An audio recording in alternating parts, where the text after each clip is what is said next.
મહેસાણાની ડાબોલ ગ્રામ પંચાયતનો ઐતિહાસિક નિર્ણય. ખેરાલુ તાલુકાના ડાબોલ ગામને જંક ફૂડ મુક્ત બનાવવા માટે મોટું કદમ લેવામાં આવ્યું. ગામમાં 5 અને 10 રૂપિયાના પડીકા વેચવા પર સદંતર પ્રતિબંધ. પ્રથમવાર પડીકા વેચતા પકડાશે તો દુકાનદારને 1000 સુધીનો દંડ. બીજી વાર નિયમ તોડનાર દુકાનદારનો ગામમાં સામાજિક બહિષ્કાર કરાશે. વારંવાર નિયમનું ઉલ્લંઘન કરનાર વેપારીની દુકાન કાયમ માટે બંધ કરાવી દેવાશે. બાળકોના આરોગ્યને સુરક્ષિત રાખવા માટે ડાબોલ ગ્રામ પંચાયતે આ નિર્ણય લીધો છે.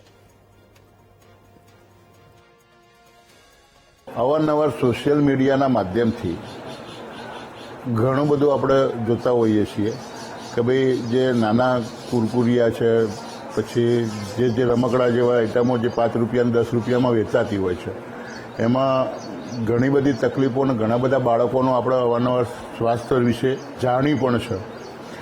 એટલે બાળકોના સાથે જે ચેડા થઈ રહ્યા છે એના લઈ અને મારા જ ગામના એક મારા મિત્ર હતા દુકાનદાર ચૌધરી વિરસનભાઈ, એમના જોડે મારી વાત થઈ. મેં એમને કીધું વિરસનભાઈ આ બંધ કરવા જેવું કે શરૂઆત મારાથી કરું છું.